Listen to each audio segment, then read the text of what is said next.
Mesdames, Mesdemoiselles, Messieurs, bonjour. Ladies and gentlemen, hello.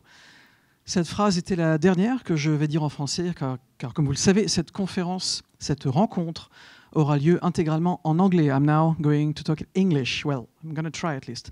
Welcome to this round table at the 43rd American Film Festival of Deauville. This roundtable is part of the Industry Day, and the subject of this roundtable is going to be the future of independent cinema in the digital platform era. But before this roundtable, I would like you to welcome by my side on stage Eric Marty. We are going to have an introduction to this roundtable made by Eric Marty, General Manager of Comscore. Ladies and gentlemen, Eric Marty. Thank you. Thank you. Good afternoon, ladies and gentlemen. I'm very happy to be with you here, and we are very happy to be a partner of this Industry Day at the Festival de Deauville. For the one who don't know us, Comscore is a leading company in box office measurement worldwide, but also in television, VOD, and digital activities. We have many different services covering the different part of the industry, and we are in the process of creating a new tool that will help follow the results and the performances of the movies from the start, even before the release, during all the life of the movie until the SVOD. And I'm going to present you a few elements about this new tool. Yes. So basically, there are three steps that we're going to study. The first one is before the release of the movie, and it's to understand what the audience is actually doing to get this information online. Most of the information about the movies is given by the distributors and producers online now. That's the number one tool for movie promotion, and it's important to know what are the sites that are really popular and the audiences and the demographics and the usage on these sites. The second step is the key moment, the transition between box office or theatrical to digital, and that the VOD with TVOD, rentals and EST. This market is key, and there is no real available data at the moment. And we believe at Comscore that we need a consistent and regular tool that gives information to the professionals to improve their practices, to identify the best practices, the best performances, and to increase the business. And the last part is SVOD, and we have developed a specific vision approach to Netflix. That's the first platform that we measure at the moment, and in the future we will probably add other platforms. So very quickly, because we're going to speak more about the platforms, but for the promotion tools, we have this Comscore Cinéma benchmarker that will identify the top sites with movie content that helps to promote the movies. In terms of viewers or visitors, in terms of minutes spent, in terms of pages, and in terms of visits per visitor. I won't enter into the detail because it's not the topic today, but that's the first part. And it will help us to measure the engagement of the audience with the various platforms. Here we are in France, and we have data from June.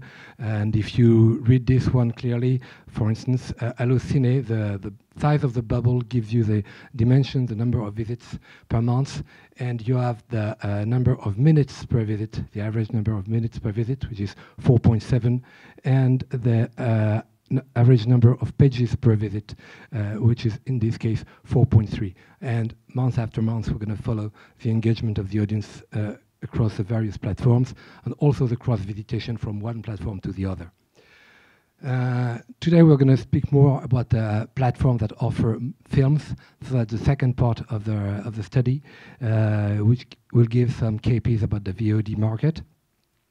And one very important criteria, I'm just going to focus on two criteria. There are many other parts in this survey, but the two important criteria for the business. The first one is the release. We know in the theatrical business that the release date is one of the key decision for the success of a movie. And we want to identify the various release patterns that we have on the digital market.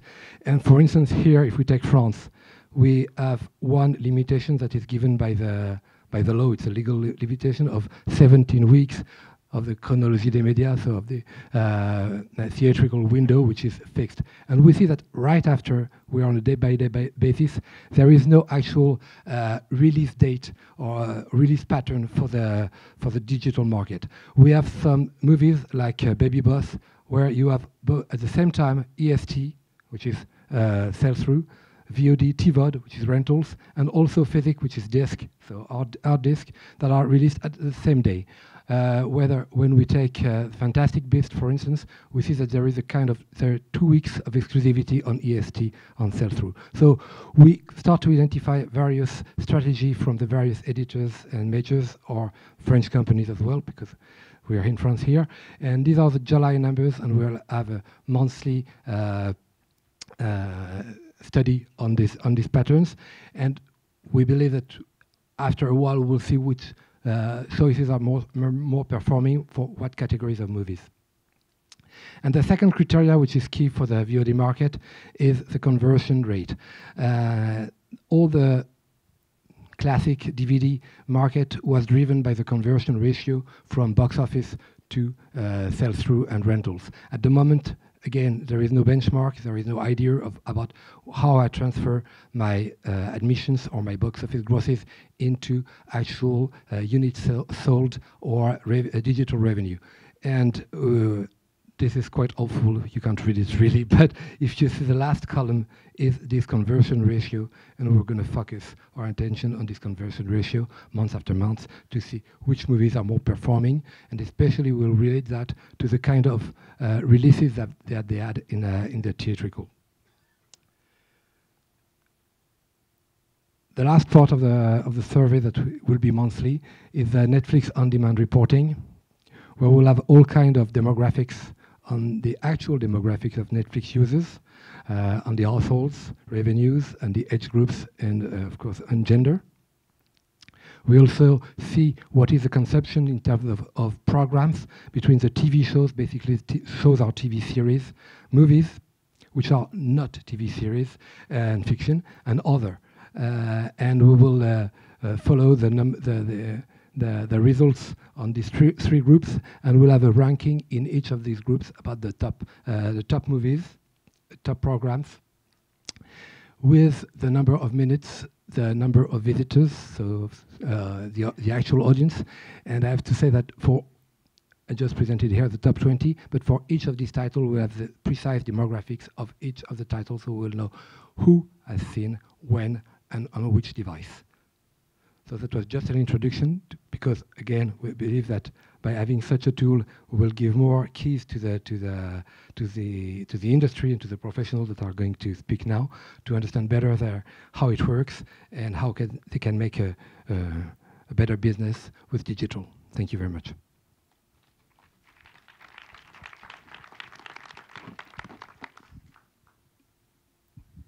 Thank you. You can applaud one more time. Eric Marty. So we are now going to go to the round table. One more time, by the way, round table with the support of Europa, Comscore, and Variety. And in order to start this round table right now, I'm going to ask for our guests to join me on stage. Thank you. To welcome by my side from the Jokers, Manuel Chiche. From Le Bureau, Bertrand Fèvre. From Memento International, Émilie Georges. And also the director and producer of Stupid Things, Amman Abbasi. The producer of My Friend Dahmer, Jody Girgenti. And the director and producer of the movie Blueprint, Daryl Wine. And in order to moderate this conversation, thank you to welcome on stage by my side from Backup Media, David Atlan Jackson.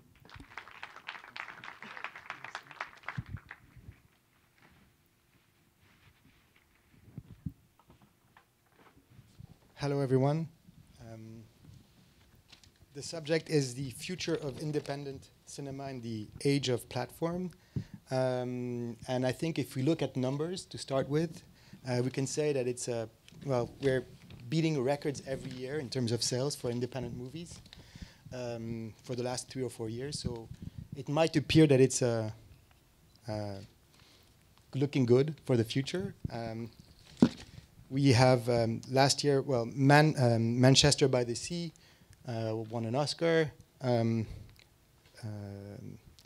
Moonlight won an Oscar as well for the best film.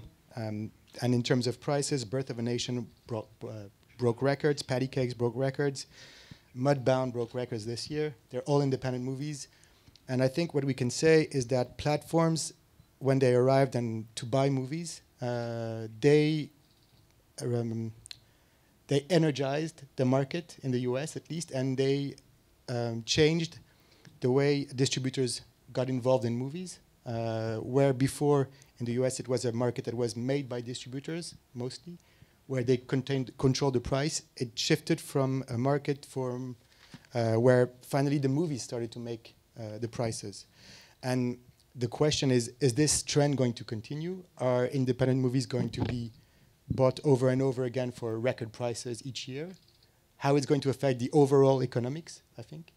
And then, is it going to last? How long is it going to last? And what's the shifts? What are the next shifts? And how does it affect the producers on one side and the filmmakers, but also the rest of the independent economy, the distributors in the US and around the world, because these platforms are buying rights for worldwide rights, basically. So that's the subject I think we are going to try and cover. D'accord, pardon. So I think here for filmmakers, I was wondering if we could have first-hand experience how for the release of their films right now, how if they have felt that there have been an impact, has it improved the relationship to the market? I'll just say briefly, hi, thank you for having me here. I think that it's almost cyclical. I feel like every few years there's a whole set of new buyers, and it seems to reinvigorate the marketplace. Right now, those buyers are digital platforms, but I don't know as a filmmaker that it is changing so much in that regard. There's still a certain set of films that are being purchased for a certain price, and then all the other ones are trying to figure out their place in the ecosystem. But where it does, I think, impact is just audiences having the ability to see your movie, and interestingly too, just the windowing between theatrical, TVOD, SVOD, that being more meaningful in some ways for a filmmaker, whereas before those weren't necessarily windows that we had that much control over, like negotiating, and now it has real impact financially for a film. So I think that's where, for me anyway, as a producer, there's some level of interest. I mean, I'm new to this whole thing. I made this movie, Stupid Things here, what it's called here in France, and Davion in America. Right before we were about to premiere at Sundance, Netflix, as one of the platform major players, they came in and they were fairly aggressive and wanted worldwide rights. And that's obviously flattering and all, because you, as a filmmaker, you want a home for your film and eyeballs for people to actually watch the movie. But Manuel Chiche is a great French distributor, and that was an important aspect to have a theatrical component for me as a first-time filmmaker, because as cool as Netflix sounds and as cool as it is as a person to watch stuff, I think it would get oftentimes content just gets buried, and for a first-time filmmaker, I want to allow people to experience it theatrically, not just out of vanity, but more so of like there's a sort of response maybe critically that can happen. There's a word of mouth that can happen through the theatrical experience that's still true and organic, that then when it lands on a place like Netflix, people can discover it in that way. So for my film and for my experience, I think it wasn't the perfect response for to just do platform. I think at some point we can say that platforms are more about stories, what the movie it's about. And putting a movie into theaters is exposing a director, which we don't have on most of the platforms. I mean, except for the very well-known Woody Allen, this kind of stuff. But for a first-time filmmaker, going directly to a digital platform can be a mistake, because only the story about his movie will exist, not himself.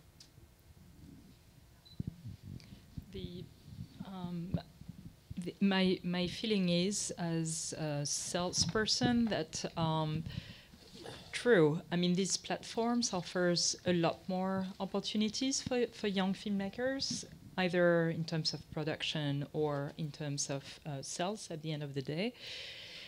And definitely they are all looking for new talents, and they are pushing hard on prices, which in a way is really good, because it gives, and as David says,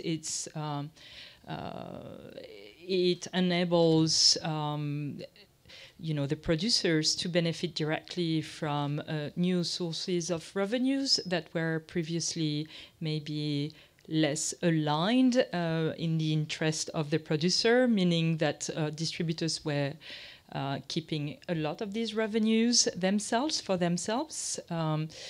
Now I think the pressure is so high that distributors have to compete with these platforms and give the prices they should have given before, which is good. So this is for the commercial aspect of it. I think for the artistic aspect, you're right. I think nothing is better than a theatrical offer in general, just because the press is covering more the event, just because you have a round of festivals, you have support from an audience that is dedicated to the experience of the film in a theater. But these platforms are also definitely looking for talents. But it's for me a paradox, because they don't even usually put the name of the director, but what they are buying is the talent of the director. Yeah. So in a nutshell, the distributors that buy the films and release it theatrically act as a kind of branding for the movie and the director, which platforms tend to blur and drop their. Well, some platforms actually release the director's name and actually use the director's name to promote. Amazon does that. Netflix doesn't, and they do not do that with first-time directors and with more experienced directors as well. Bong Joon-ho, I don't think, was in the promotion. David Michaud wasn't in the promotion of his movie as well. And so the effort for the film to get awareness is even harder when you go into a release platform, on an online platform.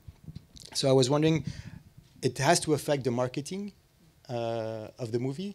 And my question is, for filmmakers and for Bertrand, who's a producer and a distributor as well, a sales agent, do you now tend to incorporate the marketing of the movie early on? Or do you still expect the distributor in the end, if you have a distributor, to do that job, knowing that the platform will not do the marketing in a way?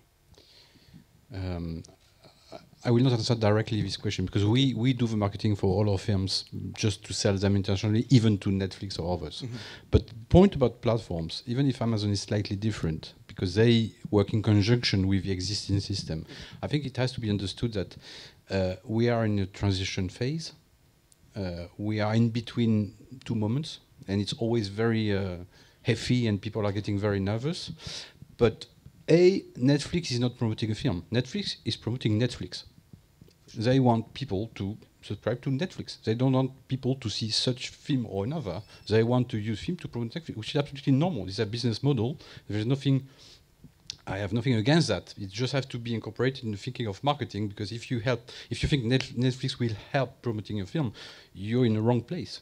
You can make money. You can hopefully have a number of eyeballs in front of your film. If you don't have numbers, maybe with Eric effort it's going to be better. But in a certain way, Netflix doesn't care film by film. They care about having 100 million subscribers, and that's what gives them the means to acquire a number of films.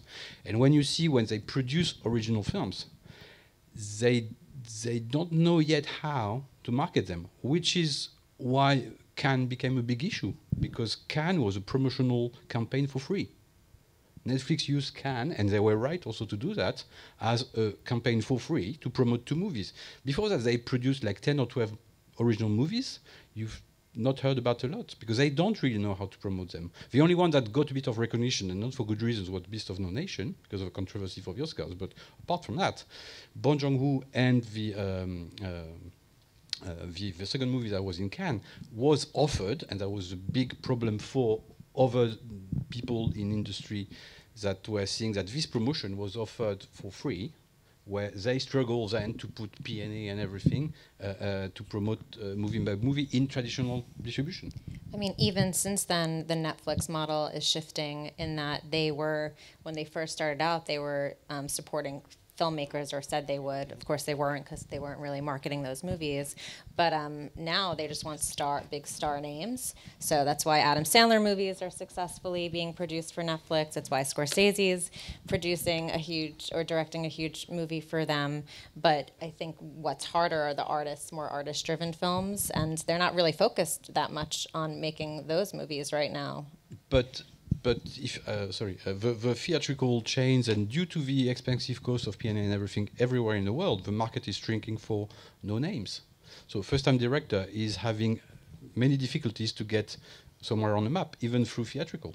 So there is a way a young director can be on the map, but it's expensive, very, very competitive, and it takes a lot of time. But that used to be the work of a festival, to take first-time directors or second-time directors and put them on the map so that they would be seen by distributors, and then being able to then access the audience. And they keep doing that. They keep doing that, but if Netflix now, they've secluded the whole part. Netflix, by acting the way it does, has made it clear that it's going to be tougher for first-time and second-time directors to appear on the map. Because each distributor had to do a campaign around the movie in his own country. But now the movie just goes into the Netflix database, whatever it's called, and the audience, the audience will maybe have the new Netflix newsletter about the new movies, but there's not much information on that. And I think we can use as an example, we were discussing it earlier, the film that won Sundance this year was bought in Sundance. Produced by Netflix. Was it produced by Netflix? Mm-hmm. It was produced by Netflix. Financed. Fully financed and produced? Not produced, financed. Yeah. Which one was it? Yeah, right. Yeah. The Macon Blair movie, and it actually didn't. It was made by a director who had quite a momentum. It's his first film, but he had several good films as a writer, as an actor as well. And the film just, he had Elijah Wood in the lead role, who's a kind of a big name. And the film went on Netflix and then just disappeared. Who is the Elijah Wood? Elijah Wood. Yeah. But it's called Home at the End of the World. That's I think the English title, Home at the End of the World. Is that the film you're referring to with Melanie Linsky? Yes. I don't feel at home. No, it's not. It's different? I don't feel at home anymore. Yeah. Oh, okay. So that film also won Sundance. I don't feel. It was the grand prize, right? And Elijah Wood is in that movie, and that movie was also picked up by Netflix, but kind of buried, right? Yeah. Are we talking about the same film, or is it different films? Same film. Okay. Same film, right? And that is coming out of Sundance with all this prestige, yeah, and it just ends up in the library, and so you start to wonder, Netflix has all this buying power, all this money, and so at a certain point, I'm just curious, are they just buying and buying, and how many people are watching the films on Netflix, and it's you read headlines that they're in a lot of debt, so I'm just curious, is it a bubble that could potentially pop? Will is it affecting them? And in terms of the greater market, there's so many buyers right now. you know, and buying so much content.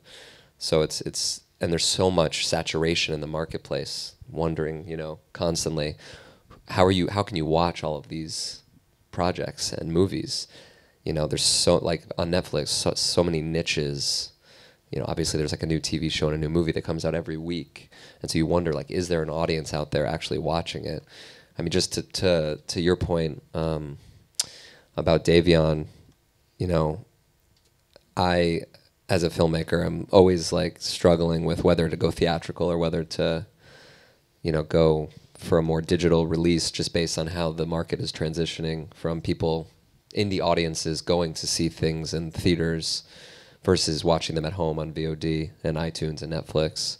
And so when if Netflix came to me and was like, we'll take it, I kind of at this point I was like, okay, great, you know, because competing with the mini majors and the studios at the box office is so difficult, because a lot of these indie distributors don't put up a big press and advertising budget for you, you know. So you get these limited theatrical releases where you're in, you know, you start in New York and LA, and then it slowly starts to platform out. You go to 5 cities, you go to 10 markets, you go to 20 markets.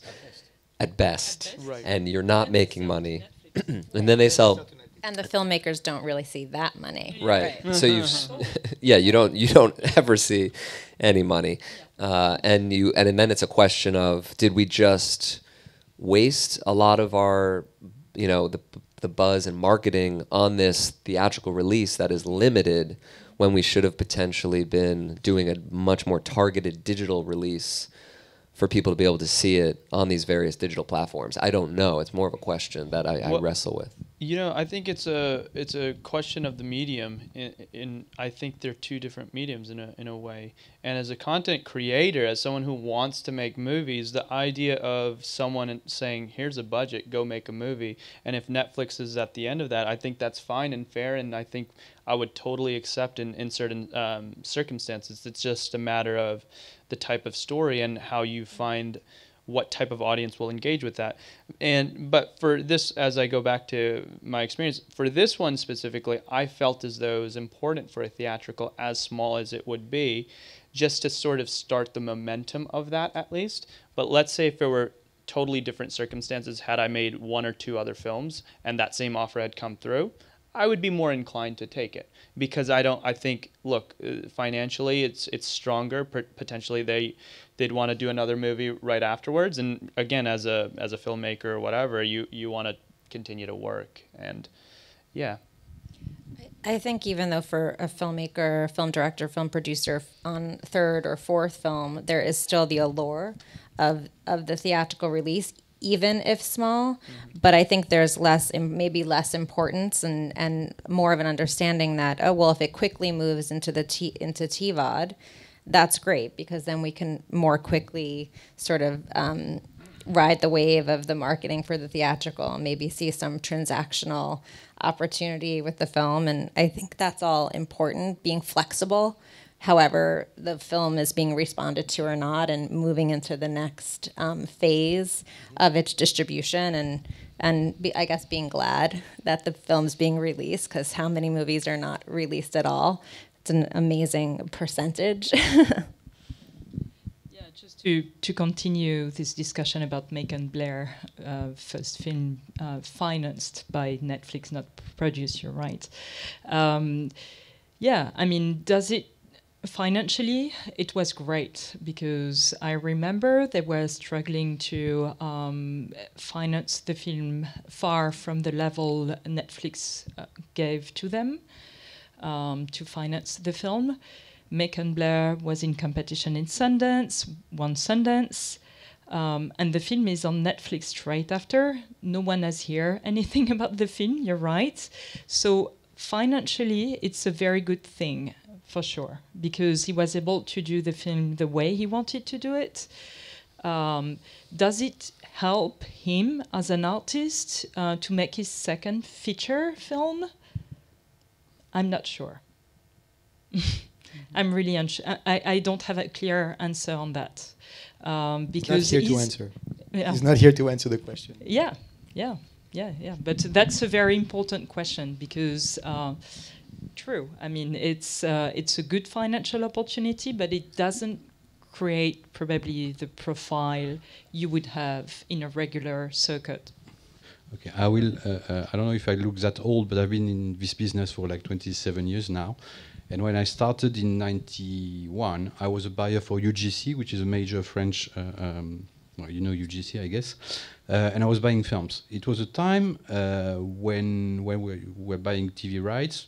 Pay TV just had started, theatrical and video rights. Video rights meant you had to choose between the subtitle version and the dub version because it was only cassettes, only VHS. There was no DVD yet. So we released a collection of films that year in '91 with Jim Jarmusch early films, Nanni Moretti, Jane Campion. It was called Arrêt sur Auteur. And 27 years later, VHS is dead, but Jane Campion is alive, Nanni Moretti is alive, Jim Jarmusch is still making movies. So what I mean is, I think he will still be making films because one thing the medium doesn't kill is talent. It helps or it doesn't help, but it doesn't kill. It might be getting a prize in Sundance, you have it forever. This recognition you had with for this guy got by Grand Prix in Sundance will make a number of people interested. The business model for producing his next film might be incorporating the thing that the fact that there was no box office record, but basically we've seen through the 27 years, recent 27 years, I've seen so many changes, and at the same time, you were right, Jodie, at the beginning, replication. When pay TV started, when HBO started, they had the same issue about not knowing how to promote their films, and they found ways to do that, sometimes through festivals, sometimes through releasing there, sometimes through making series, but now the same thing is happening, but I think it's a plus. The Netflix, Amazon, they will improve. They will, I hope, offer a third way between TV and cinema, and we will find a way to work with them. At the moment, they use what we've been doing for many years, which is cinema. Also, they use TV through series. It works really well with series. It's not completely working yet how to combine this third way and cinema, but I think it's a very positive thing. And anyway, it's happening. So let's not, when it's raining. It's a bit more disruptive, but as you can see in the US, it has affected the distribution market very well, where the bigger players are now struggling with the release of films, where younger companies, I'm thinking of A24, for example, are making, are acting smarter in a way to market movies and promote movies and are taking the place. So it's a bit more disruptive in a way, but for the better sometimes. Of course. It has also make a big change into a distributor business, because in order to survive and to be able to get the films they want to distribute, most of them have to switch into production. This is what A24 is doing, and this is what at some point we will all have to do. But I would like to add something, because we're talking a lot about Netflix as usual. We're doing their marketing as usual. Let's look at the way filmmakers have approached their project to Netflix. Most of them hasn't been able to finance their movies into the independent traditional market. If we take Bong Joon-ho, by example, this movie has been, he has tried to make it on the international market and has not succeeded. What sounds to be obvious is that some filmmakers bring their most ambitious projects to Netflix because they are not able to finance it from the market. Jeremy Saulnier new movie is Netflix, Gareth Evans new movie is Netflix. As you know, Martin Scorsese's most ambitious movie, financially speaking, I mean, is on Netflix. But all those filmmakers are thinking, okay, maybe the next rule will be we do one for Netflix, one for the market, one for Netflix, one for the market.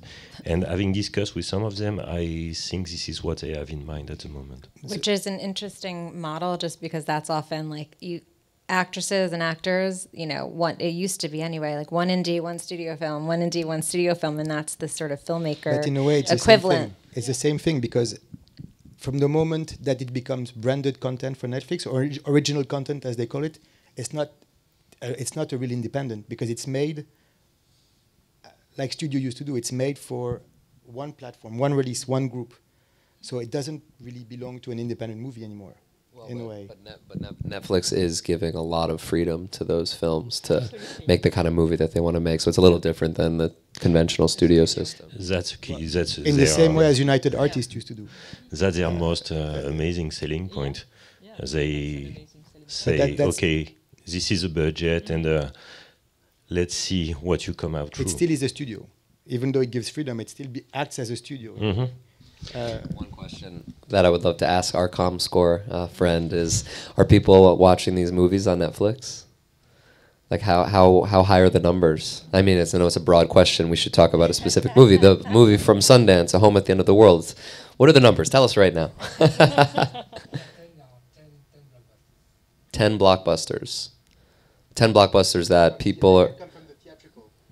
If we take the top 10 or top 20 movies, just movies, seen on Netflix, and again I'm speaking about the French data, so the French audience, if we consider only the movies, the top 10 are just blockbusters, and we see independent movies starting in but even French blockbusters, because we have 3 big comedies, and then we enter into more independent movies starting in 14th or 15th position. So and there is an audience. And when you say 14th to 15th position, can you give us an idea of what kind of numbers those are? Are those hundreds of thousands of people watching? Are those millions of people watching? I'm just curious. Definitely not millions. Yeah. It can be 10,000s. And those are the big breakout indies in America, Moonlight. Not necessarily. I think the first big indie movie in the data that we saw for July or June is a French indie movie that ranks very well, and then there is an American indie movie. So also we are always have to consider that what I presented is for the French market with the French data and the French audience, and we know the importance of French movies in the theaters. It's interesting that it reflects in what is seen on Netflix, even though the offer is much lower in terms of French movies than Netflix. And much later. You should, I mean, for all also, American yeah. friends, in France, you can only release on SVOD 3 years after the theatrical release. So we're not talking about the movies of this year, we're talking about movies from 2014. Exactly. I've got another question for you. How do you retrieve your information from Netflix? Because they are not supposed to disclose anything. Have you set a panel? Yeah, the data I presented, especially on Netflix, it doesn't come from Netflix. It's from our panel. Okay. As I said, we have various tools. We are completely exhaustive on the box office side because we cover 95% of the box office and the actual admissions or grosses. For the digital side, we have one of the largest panel in the world. And in 10 of the most important territories, we consider that it's efficient enough to enter into the detail that I showed into demographics per title. Okay. There's something I would like to say about that figure of numbers. As an independent producer and sales agent, I'm longing to know how many people go and see the films we produce. And I guess it's the same for a filmmaker. Because it informs me about did we do right or not? Can we improve for the next? I think it's a very important artistic and commercial feedback. So I was wondering why on earth would people like Netflix or even Amazon don't give away figures? And I kind of read and suddenly realized that something which might be obvious to many of you, that this thing that if something is for free on the internet, it means that the product is you. If you get something for free, the information you get by wanting this thing is actually where the price somewhere is. So for Netflix, having this data, because I was thinking, why don't they release their figures? It's not a big deal. Actually, this information is part of their asset as a company. So yes, it makes me nervous not to know, but I think I discussed that with Eric just for lunch. I think there will be a time where companies will do panels of 100 million people being subscribers to Netflix. You can have a good database to know exactly how many people, to project a statistic, to know how many people see your film. That will happen. But I now understand why Netflix or Amazon would not release the figures. I mean, it's interesting because there are quite a few. We're always talking about Netflix or Amazon, but there are quite a few others. There is Apple is launching, now for original content as well. There's Hulu. There's Facebook also launching. and Netflix and Amazon, of course. There's quite a few other ones. HBO also, I think, is launching one. There's one launching in France that was announced yesterday. But for example, YouTube, yeah, of course. But I mean, each company has a different model. Amazon is a completely different model because they have information on the viewers, where they know exactly what the user buys, how he buys it, and so they can sell the 30 seconds just before the movie for a very specific price for advertisement. And I think, as you were saying, the information, the data is an asset, and I think for Amazon it's pretty clear what the asset is, because they know what they can sell. Netflix, for the moment, I'm not saying it's going to change, doesn't have advertisement. Exactly, but they have a very strong consumer profile about the user, and where in Amazon they sell it for advertisement. For the moment, Netflix model is just having subscribers that pay 10 euros a month, and they have, I don't know, perhaps 100 million users around the world, or maybe even more. That makes a lot of money, and that explains why they have so much money to spend. But to be a bit nastier, because my first positive thinking was, yes, I understand the business model, and that there are, I think, two other reasons why they don't disclose figures. And distributors and sales agents understand that very clearly. The minimum guarantee is not a minimum guarantee, it's a flat fee, because if you don't know how many people see it, you don't have revenues beyond what the money they paid. The money they paid is for one viewer or 10 million. Where in a normal distribution business, 10 million brings the filmmakers and the finances of the film more money afterwards. That's one reason. The second reason is because all these companies, all of them, come from what we call the Uberization of the world, which is also something happening, so there is no way we can go against that. But this is tax evasion-based companies. So they don't want to pay taxes, so they don't want to release figures. So it's a culture of, which is also, in a broader view, the word of individuality against the word of something more collective. Like cinema is a collective experience. Viewing on your iPad or TV is an individual experience. So I think it's absolutely relevant, and it will get better, because I think the consumers, also filmmakers and the talent, we will push them to be slightly more collective, to be slightly more sharing, because competition will be there. I was just gonna say, with Netflix, it's not to be an advertisement for them, but it's not like they're pretending that it's a minimum guarantee, and it's a flat fee. You're making it for them, and it's a different model, and you accept that perhaps 10 million people in an amazing scenario would see your movie, and maybe 2 people would see your movie, and you're just going for the stability, right? And they're not pretending otherwise, but transparency of information is always powerful, and so I understand why these platforms don't necessarily want other people in on it.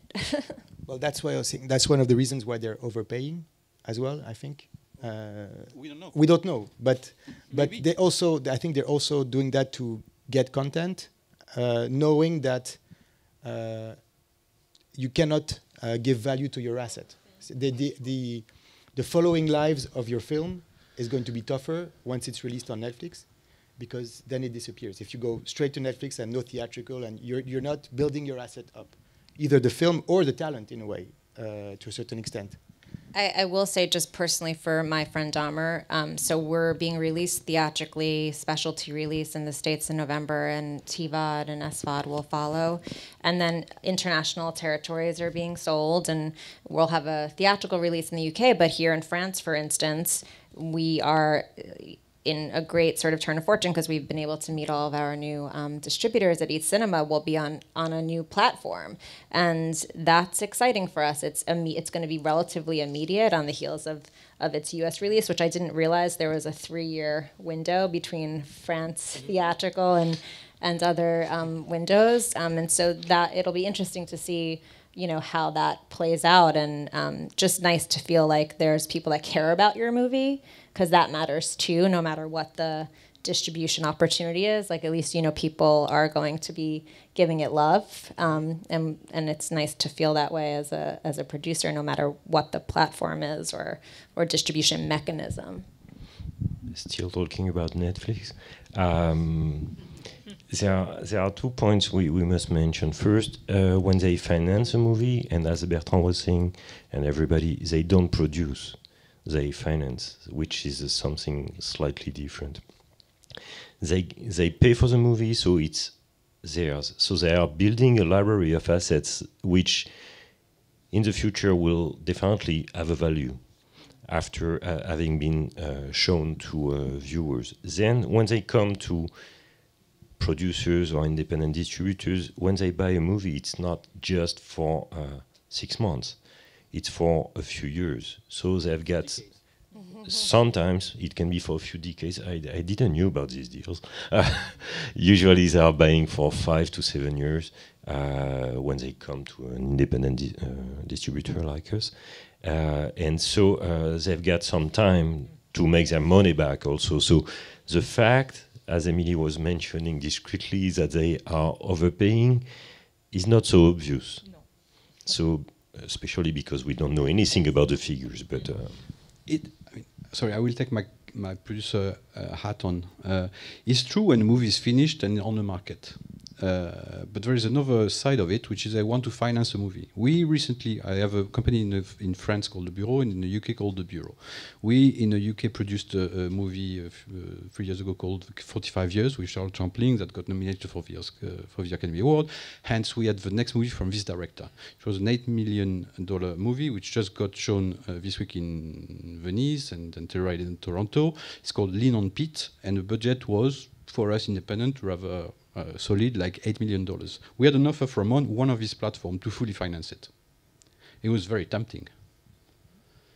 But when we went into the nitty-gritty of the detail of the contract, then we understood that we would have been actually part-time employees of this company to build them an asset with 15 years of work of this director, 15 years of work of us with this director and with this company to be in a position to make such a film. But they were basically paying us well, financing entirely the movie, but we would have had nothing afterwards. I mean, net profits in the American sense, which means Wonderland most of the time. So the option was, do we finance it this way? And it's one deal, or do we finance it independently?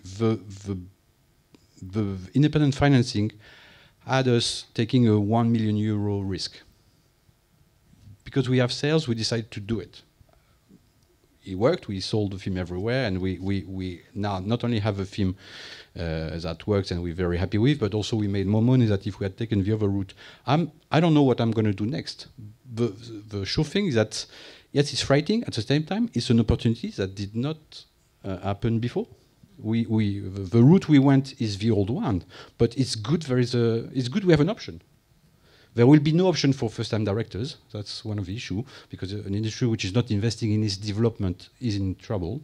So I'm looking for the time when Amazon, Netflix, and the others will actually produce their own first-time filmmakers, short films, and that will happen. But it's not. Okay. Amazon is financing films now. Yeah, okay. Okay, good. It's starting, and they just recruit, I think, a young French producer to do so. So fine, but it's a new opportunity for us in production.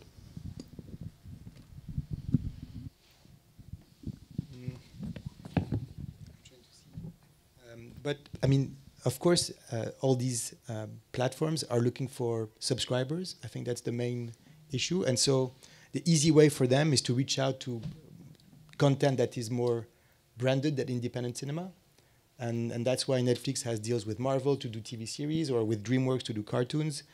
I think they also are releasing Star Trek, I think, in the UK, Netflix. On all the comedy specials. All the comedy specials, and so these are competing in a way with independent productions, because Marvel belongs to Disney, and so the question is, how will they?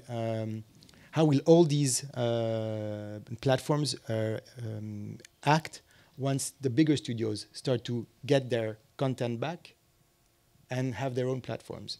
Will it bust the bubble in a way, or do you think that Netflix or Amazon will turn directly towards independent producers and say, let's make greater things together, let's try and create assets together that can compete? with studio content. Because in a couple of years' time, I think it's 2020 or 2019, Disney is going to get all his catalog back out of Netflix and out of all the other platforms to release its own platform.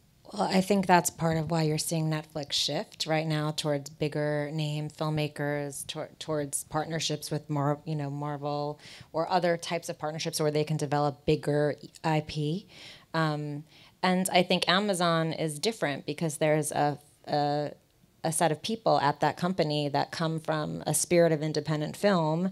And so as long as they're there, that's going to be the kinds of films that they're financing and producing and releasing. That could shift because Amazon, who knows what Amazon will look like in 5 years. Well, we still have Woody Allen movies every year, so that's fine. Now, I think Amazon model is shifting quickly to TV shows. Because when you look at the filmmakers they have hired to do their next shows, being Barry Jenkins or Nick Refn, I think they think that their audience will be more keen to go for TV shows than for movies. And Amazon slate, when you look at it, at the moment, in my opinion, it looks to be designed for pretty old consumers. I will not call that audience, I will call that consumers. It's good to buy diapers and to have Woody Allen for free. But that's a good point, because in terms of studios versus these places like Netflix and Amazon, they have so many subscribers. Amazon's built-in business, comes from all of their retail that they sell online. So in some ways, the idea of getting into movies and TV, it adds this prestige for them, and I think they like it as like it's not their it's not their bread and butter. No. Right? Like they're not making their money off of the movies and TV a lot of the time.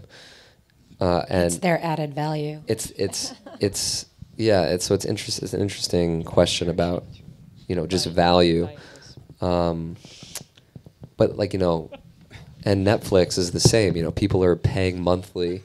It's like HBO, they pay monthly to subscribe, whereas the studios, they'll always be making big tentpole blockbuster films because they don't have a built-in audience. So they're always going to align themselves more with these giant kind of catalogs, Disney, big corporations that are behind comic books and whatnot, because that's how they have to drive giant sales. So I don't know that they'll ever really come down to the independent level in the way that these other places are. And in terms of your point about Amazon, moving into TV, I think the last 5 years, obviously everyone has recognized the notion of binge watching and how much value people are just love to sit and just continue to watch. So it's changing viewing habits. And also Amazon's first foray was into TV. That was their first, go. And then it became about film. And now they're just cycling the filmmakers back into the TV. So it's just one big, creator center. I think each platform is trying to gain their own distinctive voice. It's similar to like ice cream flavors. You can sort of choose which one you like the best. Like for me as a viewer, I really like Amazon Video, like what they're putting out there, or Amazon Prime. But as a filmmaker, maybe I gravitate towards Netflix. But yeah, as you're saying, Disney is taking their stuff out of Netflix to have their own version of their platform. I think maybe once all the dust will settle, we'll just have several of these, and we as sort of consumers will choose what works for us, rather than them just kind of all bashing and competing against one another.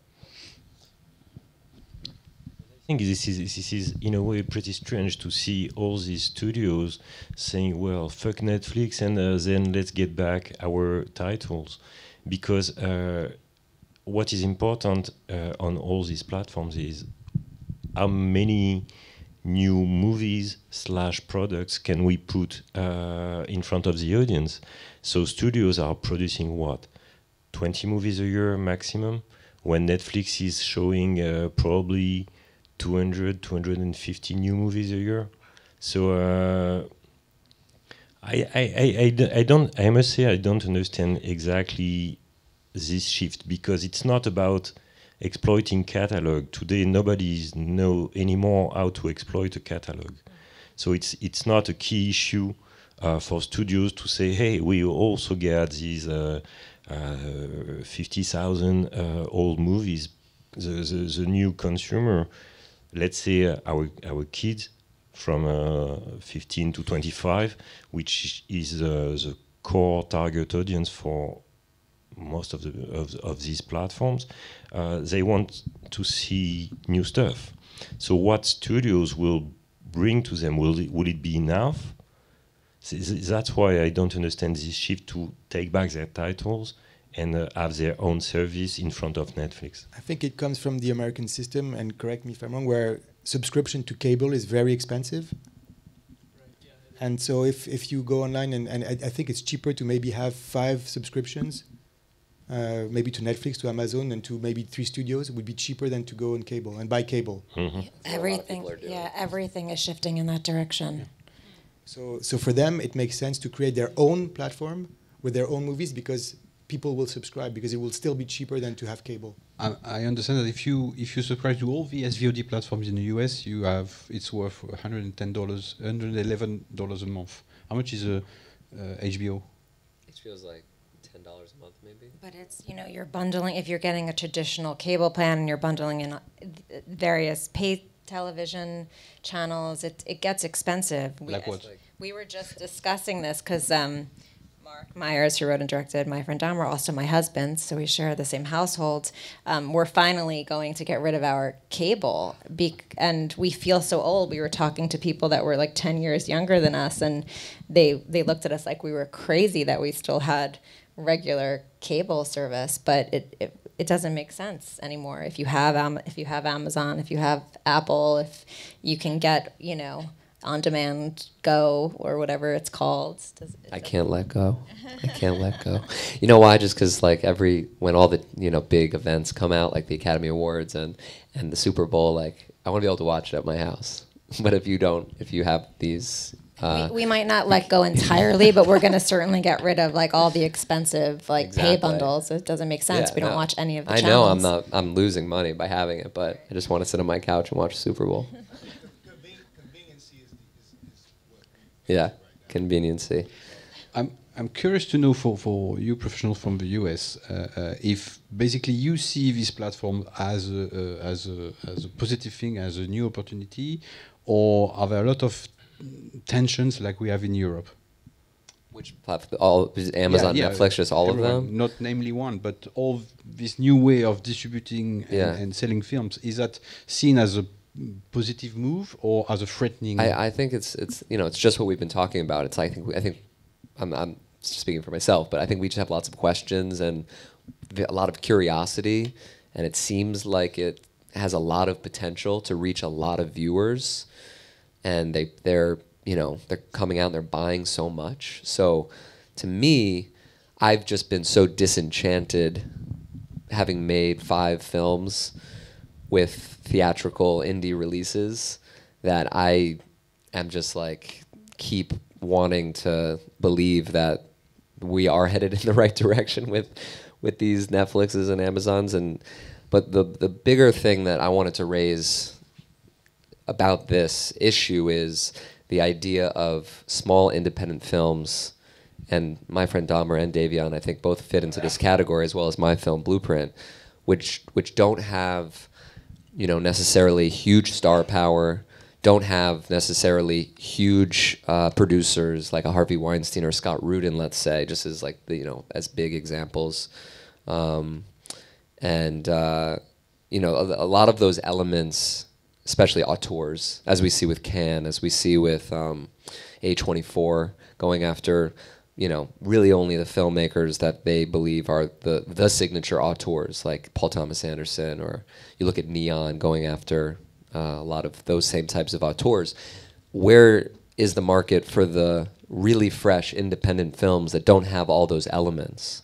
And so that's what I personally am looking for, is the distributor, the pioneer distributor that's really going to come in and find those films that don't necessarily have those elements that play into the greater system, per se, if that makes any sense.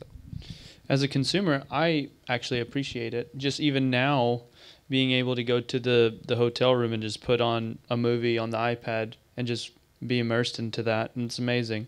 There was this moment in time where sort of Blockbuster had gone away and these streaming services weren't there, and I felt like in a weird position. It's like you couldn't consume the movies at the pace, or I couldn't consume the movies at the pace that I wanted to, because there was that massive void. But that void has been lifted, and the content is back, and it's actually more convenient than Blockbuster, although I still kind of prefer that experience. So ultimately, I think it's fine. Change happens, and it's great. We'll sort of settle. I don't think it's a very dangerous stuff, but again, I'm new to it, so I think it's fine. Yeah, I mean, I just think it's where everything is and where everything is going. It's 2017, so let's move on. It's just what it is, and how it's monetized and how that shakes out for creators is still a little bit to be determined. I'm asking that because it's, and I've not seen that much in the trade, but I'm not sure the trade knows that much about production. For the big difference between the US and Europe is that we in Europe finance film through the people or the places where it's going to be shown. Distributors, TV stations, and subsidy. So, and what I know, the little I know about the US production, and we just recently produced, for instance, Peter Sollett, which you might know on his first film, is that you raise money privately most of the time. Worst case scenario, you sell your mortgage, or you mortgage your house, and you put your money on the table, and you look for a place to get it back, and more. So that's where this, for me, if I were in that system, and sometimes I am, because being between two worlds, I sometimes produce film like that. I just recently produced a French film where I fully financed without looking for any money outside. And I'm not going to be in a position to sell it. But we in Europe, the big problem we have is that, yes, it's a possible market, but it's a possible market that happens when you have financed your movie through other markets which are in total opposition with this market. Where for you, in the US, for me, my understanding is that you have a new possible market alongside the other one. Am I wrong? And it's a new market that has changed the attitude of the players, the older players, in a way. But does that really change the way you're going to finance your film? Or is it just a new opportunity? I mean, but there's several ways to finance films in the States. It depends on what budget level, what level of star is in it, what level of financing you can get. So a micro budget film and even a smaller budget film might be all private equity and tax credit financing. You get to the larger budget level films that you're talking about, which I haven't produced, the $8 million film, which is like financed entirely through foreign pre-sales and maybe some tax credit financing. I think those things are going to always continue.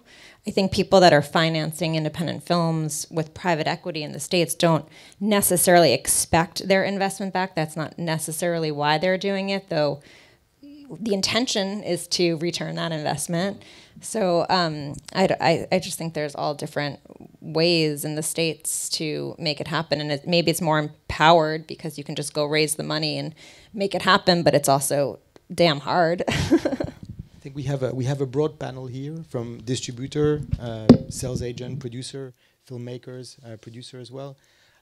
Can you, in a very simple way, as a guise of conclusion, can you try and explain how or if it has affected the way you prepare for a movie, the way you develop for producers or write for writers or for distributors? I'm sure there is quite a modification. How it has affected the way you run your business?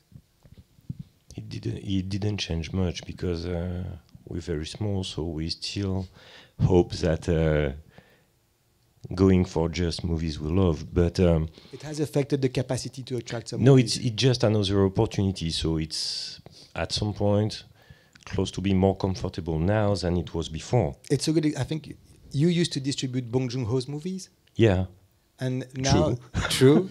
Now, Netflix, now watch it over Netflix. You watch it over Netflix. So but the capacity for you to work with talents, if they're caught in that web that takes worldwide rights, it affects the way you work. Yes, but our job is to find new ones. So at some point, well, I will move to something different, and it has always been a key issue to our job. It's to find talents and try to bring them to the largest audience as possible. And then to the bigger players. Apparently. And at some point, they will be rewarded for all the work we do. But that's fine. But I think we also can do some projections, because when you look at Netflix coming, Amazon coming, probably Facebook soon, I don't see their model quite clearly yet. But the amounts are staggering. Each player's amount is staggering. $6 billion for Netflix, so 3.5 for Amazon, 1 billion for Apple. The amounts are. But let's say that all this will build different type of all-you-can-eat buffet. Okay, so you're the little consumer in front of that, and at some point you will spend more time looking for what you want to watch than watching the movie. That's right. And at some point, That's all we do. it can be a problem. Yes. So maybe in front of this, something will happen like it always did. So we will have this little restaurant into the corner that will propose, okay, this is our fresh meal of the day. We just have that, but it's pretty good. And so there will be a lot of, I think, new opportunities after that. At the moment, we have to work with all these big players and find a way to accommodate with who they are. But like with music, there will be other models anyway. I mean, as a filmmaker, I think it's just always about story first. Like, all of this is about story first. You have to be telling interesting, exciting stories, and so that doesn't change. Maybe it just makes it more important to cut through the clutter of all of the content that exists. Yeah. As a salesperson, it dramatically changes the way we work. Absolutely. I think that it's a revolution amongst us. First, I think we have to, you were mentioning marketing before. I think you have to think what the audience will be at script stage, at every stage of the film, and be ready to sell the film find the best home for the film you have in your hands, for the career of the director. You have to combine all these elements that are very difficult to combine most of the time. The financiers, recoupment schedule, the talent growing, and the artistic aim of the film. So we have to shift very quickly. It's also right now impacting a lot the way we access films. So we have to turn into production more and more, or development, production, financing, all of that. And the last thing is we, as sales agent, have to protect, filmmakers and understand. In a way, we have to manage the career or work towards management of the career of talents to understand what they want, how they can reach an audience, and what's the best way for them to reach this audience. And that's a big responsibility for us. As a filmmaker, I think I don't have a general guiding philosophy in terms of release, at least, and try to stay agnostic to that until there's more information based on how to make those decisions, I suppose. But I think it's important to take stances based on the material you're trying to put out there, as well as not always follow the money in that sense, not try to chase money. And I think, as a filmmaker, you want your work to find an audience, but personally, for me, I think it's more about the process of the making, and then allow the other variables to fall into place as they should. I agree with three of you. Like, yes, we as independent, our role is to put on the map people who's going to leave us later because they're becoming too big for our means.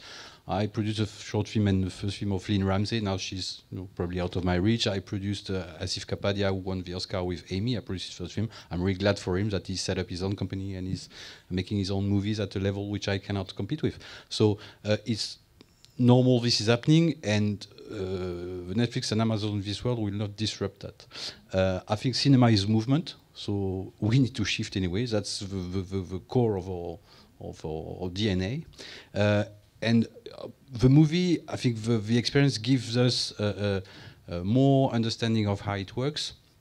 And I've never seen a save following a coffin, so I don't care about how much I'll be rich when I'm dead. I just care about getting the means to make what I want to make. And the filmmakers I'm working with is the same. And I think the fact that these platforms offer films which sometimes might be buried, but still are bought, where they were not bought by majors, they were not bought by many distributors theatrically because it was too expensive to put them on a map. It still gives some means, maybe less money than an average film, but probably it will have a positive way in connecting the price of a film with more with the potential audience of a film. Where at the moment in Europe, I think especially in France, we've been a bit spoiled by a very protective system. I think we will fight to keep it, but we'll also have to incorporate the new way of making films. And also, last thing, the duration. We're not going to be making only 90-minute films. You can make an 8-hour series. We can make the 6 or 12 times 10 minutes films. When I look at how my kids consume images on the internet, the 90-minute film storyline is still on, but it's a much wider world now. So I think it's a positive. I think as an American filmmaker, it's extremely hard to get a film off the ground. It's extremely difficult to get it financed and to get it distributed. And we don't have subsidies like filmmakers in Europe have, unfortunately. There's just no National Endowment for the Arts funding or government funding, really. And so, like we were talking about just a second ago, it's hunting for these private individuals that have money that want to get into the movies, much more so than it is getting, or it's going down the studio road, or if you're lucky to have financing come through, I guess, one of these new places like Netflix or Amazon. But it just feels very intense, always.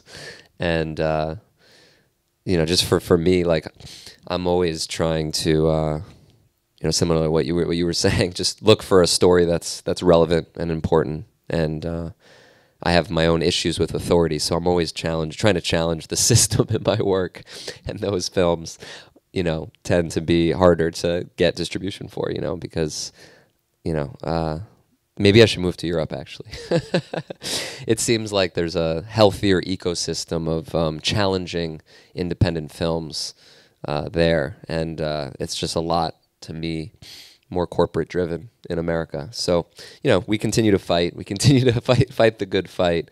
And we'll see how things shape up with these new means of getting your film out there. But does the fact that the films get released worldwide, does it affect the way you work for filmmakers? The fact that knowing that these buyers buy to release around the whole world, does it affect the way you write or the way you try to develop or anything? Again, what I said earlier, I just think you have to focus on telling really good stories and doing it well, and then hoping, hope is not really the word, but then trusting perhaps that all those other pieces will come together and come to you. Being proactive about it and sort of trying to ensure that happens. But if you don't have a good story to tell and you're not executing it well and with some sense of like real vision and artistry, then what's the point? I feel like most American indies still chase, even if it's a small film, still try to get a name attached. Right. Oh, sorry. I feel like most American indies, no matter what budget, unless it's very, very micro, we all play the same game of trying to get at least one name actor who's hot at the moment attached, because we feel like that's going to give us some currency, and that may be perceived as value down the road, because that's, you can just keep chasing those people until you find one, and then hope that's your ticket that gives your film some mileage. You know, that's such a good point. Glad you brought that up, because there's so much pressure from the agencies and from the sales agents. There's always just like a short list of, you know, if you have Jessica Chastain, if you have Tom Hardy, you know, you'll be able to sell the world. You know, it's like, okay, so what? Yeah, it's great if you can get those names, but it's extremely hard. You know, it's such a short list. So, you know, and without one of those names, yeah, it's like, okay, well, what's gonna give the investors the feeling of security, of collateral, to make their money back, or for it to be successful in the marketplace? It's just, sorry, go ahead. I know this is part of the 0.0001 percentile, but how does Get Out be so successful? You know what I mean? Like, no names, and probably is the highest grossing film of the year. Just quality. Just Yeah. quality, like you said, Quality. storytelling. But how did they get people into the theaters? It's quality and a specific genre, which Well- has dedicated audience that is used to watching films without names. And he elevated it, right? It's like an elevated genre movie. Right. And Blumhouse did a really great job marketing that movie. Right. That is worth noting. So we need to take our lessons from. But yeah, genre viewers, people that go and see horror movies, are used to seeing films that have no names, no cast. They don't want to see Tom Hanks in in Saw 7 or Saw 8. That's part of the surprise, is actually to see somebody they don't know get butchered. That's part of the thing. And I think too that movie is a social thriller. Yes, not more it's so making than a a thriller. social commentary, Yeah. but At a it's specific entertainment. time, at a very specific time Oui. in history. Yes. Also, It was like a clever time. Yeah, the cleverness of packaging it as this is a horror film. It seemed like that, but the second you go into it, you realize, oh, it's so many other things, and it brought in all these other audiences and created this discussion, this discourse around it. You know, and it just quality-wise, I mean, Jordan, the director, did such an amazing job. The cast was amazing, so it hit on all these other levels after the fact. But yeah, I mean, it was timing with what's going on in society. You know, also in terms of how they built up the release, they did a very good job of marketing it. And all of that fed and fed and fed, and it built and it built and it built. And it's one of those best case scenarios. Like, it just happened and it caught fire. I'll just add to that. The last film that I worked on, that I was a producer on, had the same financiers as Get Out, and they said they had no idea that it was going to be as successful as it was. Like, no clue. Nobody could guess it. It's just like, these happen every now and again. It's like a perfect storm. It's chaos. It's chaos theory that just, when it happens because everything is aligned. You can't predict it. It also was released in February, and The Witch the year before was the same thing. It's just that there was less content to choose from, and it's cold outside for most of the country, so you go it's inside. another horror movie. The Witch is another horror movie. Right, it's also with no stars. So it all comes down to bringing awareness to the follows, movie. Yeah. Yeah. It Follows is the same.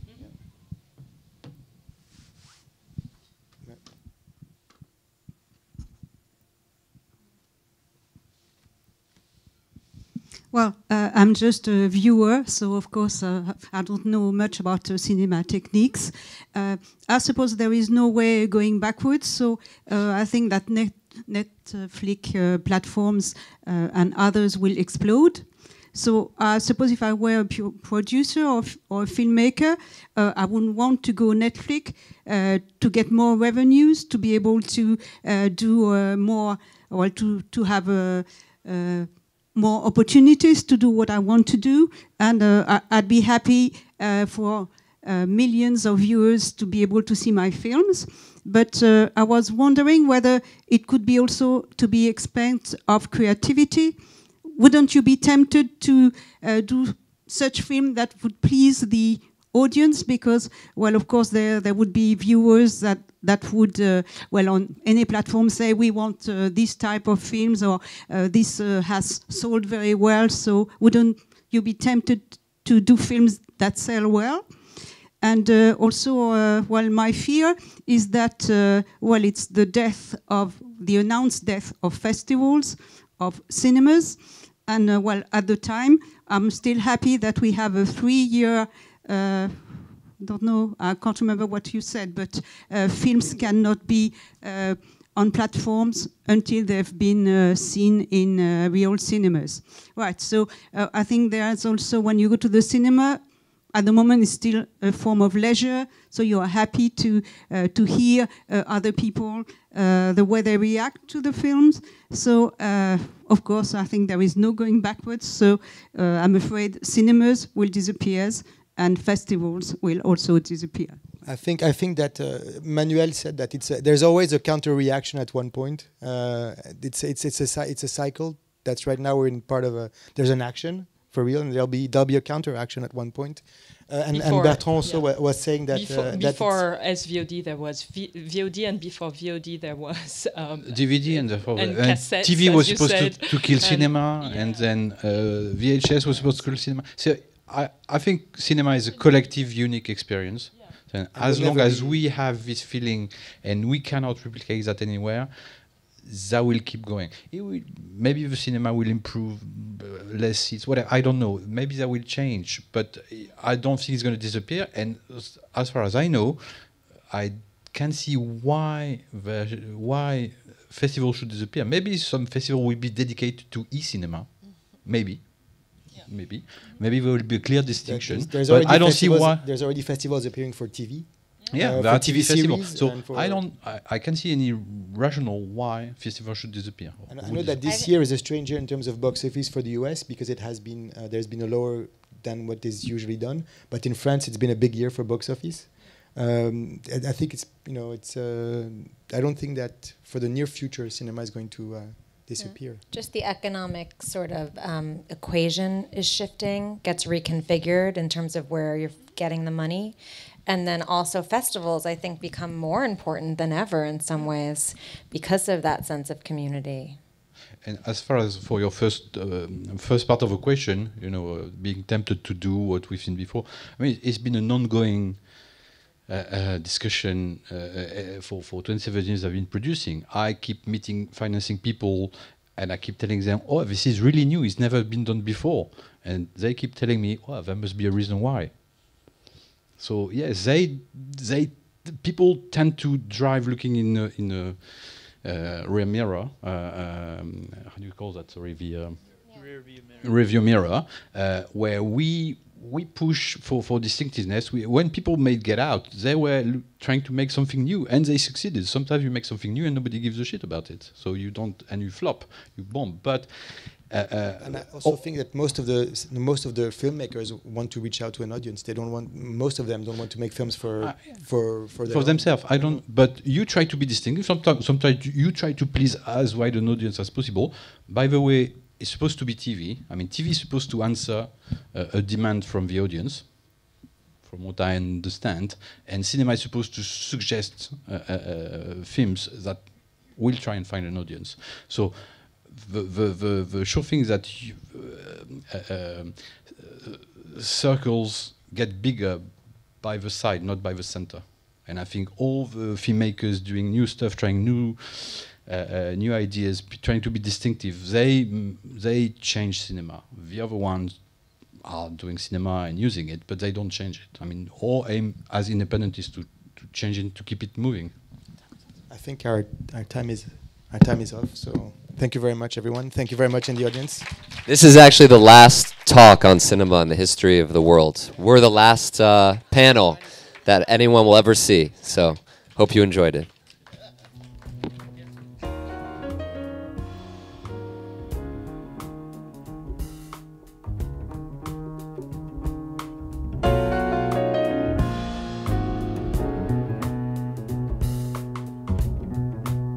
producer or a filmmaker, I would want to go Netflix to get more revenues, to be able to do more, or to have more opportunities to do what I want to do. And I'd be happy for millions of viewers to be able to see my films.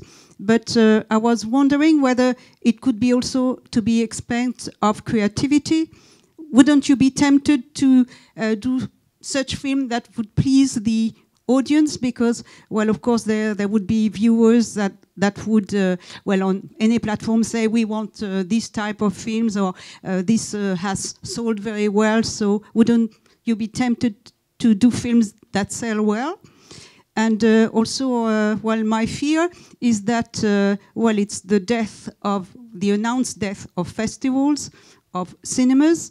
And, well, at the time, I'm still happy that we have a 3-year, don't know, I can't remember what you said, but films cannot be on platforms until they've been seen in real cinemas.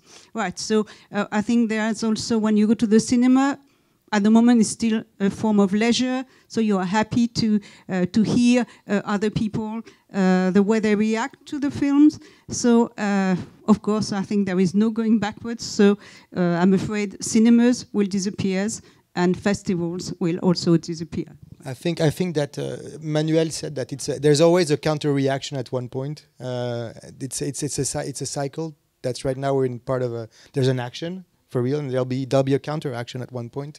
And Bertrand also was saying that before SVOD there was VOD, and before VOD there was DVD, and cassettes, TV was supposed to kill cinema, and then VHS was supposed to kill cinema. So I think cinema is a collective, unique experience. And as long as we have this feeling and we cannot replicate that anywhere, that will keep going. Maybe the cinema will improve, less seats, whatever. I don't know. Maybe that will change, but I don't think it's going to disappear. And as far as I know, I can't see why festivals should disappear. Maybe some festival will be dedicated to e-cinema. Maybe. Maybe there will be a clear distinction. But I don't see why. There's already festivals appearing for TV. Yeah, there are TV festivals. So I can't see any rationale why festivals should disappear. And I know that this year is a strange year in terms of box office for the US, because it has been there's been a lower than what is usually done. But in France, it's been a big year for box office.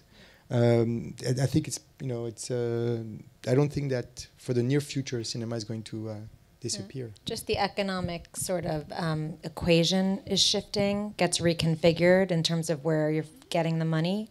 And then also festivals, I think, become more important than ever in some ways because of that sense of community.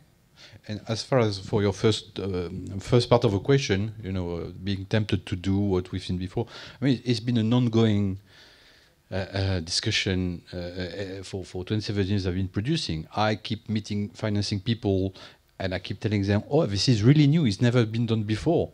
And they keep telling me, well, there must be a reason why. So yes, people tend to drive looking in a rear mirror. How do you call that? Sorry, the rear view mirror, where we push for distinctiveness. When people made Get Out, they were trying to make something new, and they succeeded. Sometimes you make something new and nobody gives a shit about it. So you don't, and you flop, you bomb. But and I also think that most of the filmmakers want to reach out to an audience. Most of them don't want to make films for themselves. I don't. But you try to be distinctive. Sometimes you try to please as wide an audience as possible. By the way, it's supposed to be TV. I mean, TV is supposed to answer a demand from the audience, from what I understand. And cinema is supposed to suggest films that will try and find an audience. So the sure thing is that circles get bigger by the side, not by the center. And I think all the filmmakers doing new stuff, trying new ideas, trying to be distinctive, they change cinema. The other ones are doing cinema and using it, but they don't change it. I mean, our aim as independent is to change it, to keep it moving. I think our time is off. So Thank you very much, everyone. Thank you very much in the audience. This is actually the last talk on cinema in the history of the world. We're the last panel that anyone will ever see. So hope you enjoyed it.